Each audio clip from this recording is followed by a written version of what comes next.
नमस्कार शैलेंद्र जी। जैसे कि नमस्कार। हमने अक्सर लोगों को चर्चा करते हुए सुना है राहु, केतु और शनि और उनके दुष्प्रभाव के बारे में।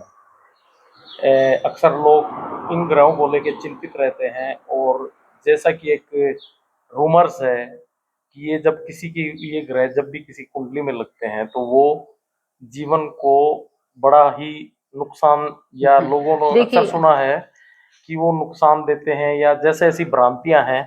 आप राहु के बारे में विशेषकर क्या नॉलेज रखती हैं और हमारे दर्शकों को क्या बताना चाहेंगी कि ये किस तरह से हमारे जीवन में प्रभाव डालता है और क्या इसके निदान है, क्या हमें ऐसे उपाय करना चाहिए जिससे हमारा जीवन, हमारे दर्शकों का जीवन आनंदमय हो। शैलजा जी। हाँ जी। देखिए, पहले तो मैं आपको ये बता दूँ कि ये रूमर्स नहीं हैं और ये ना ही भ्रांतियाँ हैं। जितने भी हमारे क्लाइंट होते हैं, वो इतने परेशान हो जाते हैं राहु की महादशा में कि उन्हें एस्ट्रोलॉजर की ज़रूरत पड़ती है, बहुत ज़रूरत पड़ती है। तो जब भी हमारे क्लाइंट हमारे पास आते हैं, तो उनकी यही समस्या रहती है कि हमारी लाइफ में बहुत बाधाएँ आ रही हैं, हम बहुत परेशान हैं, मेंटली हम बहुत ज़्यादा सफ़र कर रहे हैं। तो ये बात नहीं है कि राहु की महादशा में ये प्रभाव अवश्य आते हैं, लेकिन हमें कुंडली में देखना होता है कि राहु शुभ अवस्था में है कि अशुभ अवस्था में है। तो ये प्रॉब्लम अगर आपकी लाइफ में आ रही है, तो राहु के लिए जो सबसे अच्छा उपाय है वो है कि आप सबसे पहले तो राहु के मंत्र का उच्चारण, एक माला 108 मंत्र की आप अगर करेंगे, ओम राहवे नमः। क्योंकि अगर चाहे कोई भी ग्रह हो, किसी भी कंडीशन में अगर हमारी कुंडली में होता है और अगर हम उनके आगे हाथ जोड़ लेते हैं, उनके आगे प्रार्थना करते हैं, तो वो जो उनका जो दुष्प्रभाव होता है वो कम हो जाता है। यानी कि आप ये कहना चाहती है कि कोई भी जो हमें ग्रह परेशान करते हैं, अगर उन पे हम प्रार्थनीय उसमें अवस्था में उनसे प्रार्थना करें, या हम कोई भी उपाय है उनको समर्पित करके अगर हम उनकी प्रार्थना करें, तो उनका दुष्प्रभाव हमारे जीवन में कम हो जाता है। आप ये कहना हाँ चाह रहे जी, हैं। क्योंकि मेरा तो ये मानना है कि अगर आपके लिए कोई भी आपके लिए कितना ही क्रोधित है आपसे, कोई नाराज है या कोई भी आपके लिए कितना भी नेगेटिव है, अगर आप उनके आगे हाथ जोड़ लेते हैं, तो वो ऑब्वियस सी बात है कि वो पॉजिटिव वे में कार्य करने लगते हैं। तो जो भी मंत्र है, जो भी ग्रह है, अगर आपको लगता है कि आपकी कुंडली में वो स्ट्रांग नहीं है और नेगेटिव वे में कार्य कर रहा है, तो उसके लिए आपको क्या करना है कि उनके मंत्रों का उच्चारण आप अवश्य करें। सबसे पहला कार्य तो आपको ये करना है। दूसरा आपने क्या करना है कि आप 108 गोली जो है वो आटे की बनाइए और उनको धूप में रखकर थोड़ा सुखा दीजिए, क्योंकि अगर आप वो गीली आप पानी में डालोगे तो वो घुल जाती हैं। और जहां भी आपको तालाब लगे वहां पर आपको जाना है और जहां भी मछलियां दिखें, तो आपको मछलियों को वो जो आपने गोलियां बनाई हैं आटे की, और ये आपको उन मछलियों को खिलानी है। तो आप क्या करें कि ये कुछ बुधवार के दिन या शनिवार के दिन आप ये जो उपाय है वो कर सकते हैं। इससे कुछ टाइम में ही, कुछ समय के बाद ही आप देखेंगे, विद इन 21 डेज में ही आपका इसका इफेक्ट जो है वो आपको दिखना शुरू हो जाएगा। इसके अलावा अगर आप क्या करें कि आप आटे को भूनें, आटे को भूनकर आप उसमें थोड़ी सी खांड या मिश्री या फिर चीनी भी मिला सकते हैं, अगर ये पॉसिबल नहीं है। फिर इसके लिए आपको क्या करना है कि जहां भी आपको चींटियां मिलें, आप उन चींटियों को ये खाने को दीजिए और ओम राहवे नमः इस मंत्र का उच्चारण जो है आप अवश्य कीजिए।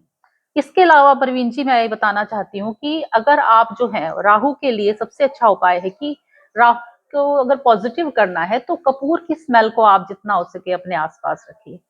कपूर जो है वो राहु के प्रभाव को बहुत कम करता है। कपूर की आप घर में धूनी भी दे सकते हैं, अपने बाथरूम में आप कपूर की स्मेल रखिए या अपने सिरहाने आप कपूर रखकर सोइए। तो ये भी एक राहु के लिए बहुत ही पॉजिटिव वे में कार्य करता है। इसके अलावा हम देखते हैं कि राहु की महादशा में जो है वो नॉर्मली बहुत ज्यादा कार्यों में बाधाएं आती हैं।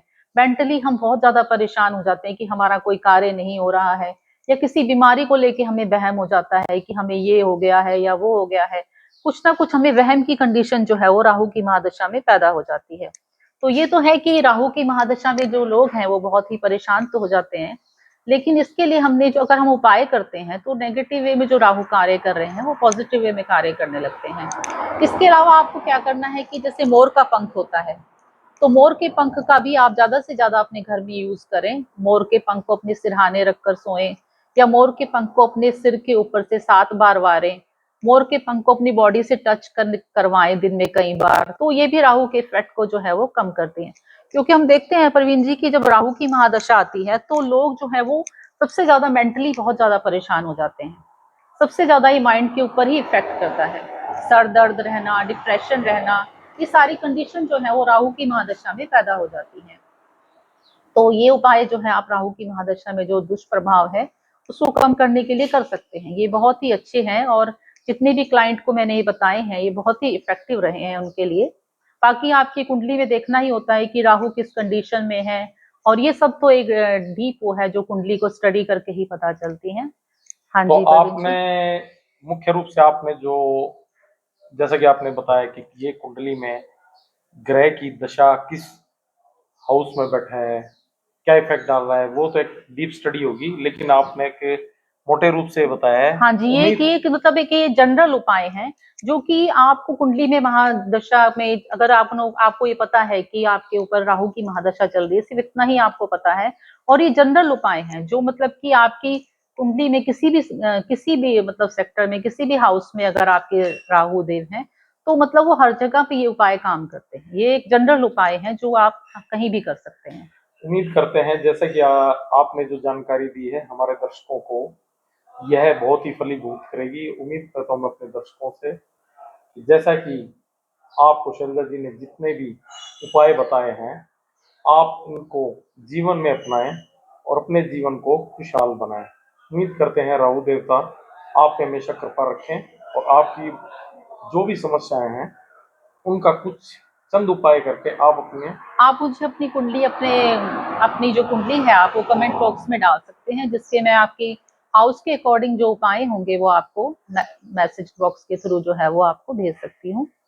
आपका तो बहुत परवीन बहुत जी आप आई होप कि ये उपाय जो है वो लोगों के लिए कारगर होंगे। प्लीज आप इस चैनल को शेयर, सब्सक्राइब और लाइक कीजिए और अपनी समस्याओं का निवारण कीजिए। बहुत बहुत धन्यवाद। हर हर महादेव।